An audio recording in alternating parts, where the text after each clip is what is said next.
In the just concluded Senegal Presidential Election, the former Prime Minister has conceded defeat to Faye hours after saying he was ready for a runoff vote. A candidate requires more than 50% of votes to prevent a runoff. The electoral body has yet to release details about the results as vote counting is underway. Official results are expected to be announced in the coming days. Let's watch this. Former Prime Minister of Senegal, Amadou Ba, has conceded defeat in the first round of the general election and congratulated his opponent, Bassirou Faye. Now, official results have not yet been made public, but that concession by Ba does mean that Faye is likely to be on course for power. It is then a huge moment for Senegal this afternoon, and let's cross straight to Dakar, the Senegalese capital, get the very latest from our correspondent Sam Bradpeace. Sam, what can you tell us this hour? Well, this concession from Amadou Ba, the former Prime Minister, does really seem to be just another piece of evidence suggesting that the opposition figure, Dionmaye Faye, has won with an absolute majority the first round of the Senegalese presidential election. Big caveat, the official final results haven't come out yet. We're expecting those on Friday at midnight at the latest.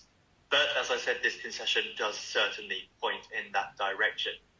Should Mr. Dionmaye Faye take the Senegalese presidency in the first round of the election, it really would be remarkable. He'd be the youngest president in Senegalese history. His supporters have been celebrating since Sunday night. Amadou Ba, the former Prime Minister, Macky Sall's ally and chosen successor, isn't the first presidential candidate to congratulate Mr. Faye on what looks like a pretty crushing victory.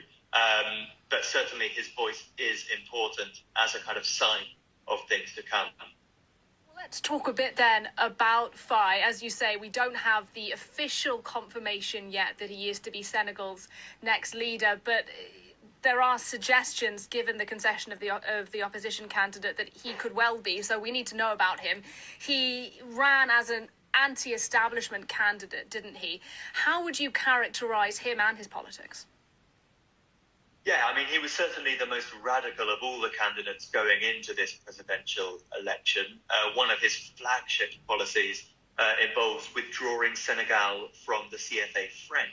That's a currency used throughout West Africa. It's a colonial era currency, which Dionmaye Faye argues was essentially implemented in the first place to benefit France rather than the Senegalese people.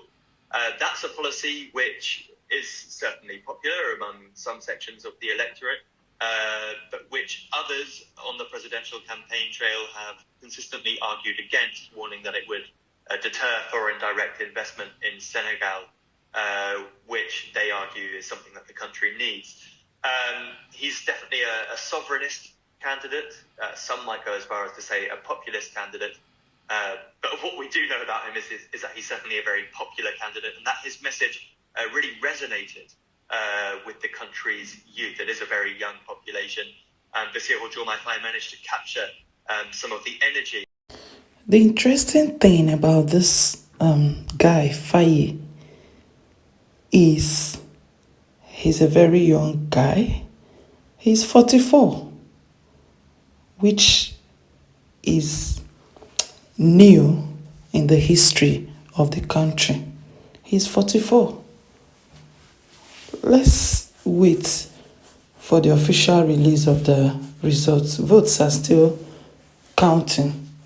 Thank you very much for your time with me. I don't take it for granted. I hope to see you in my next, as I bring your way again more trending news. Bye.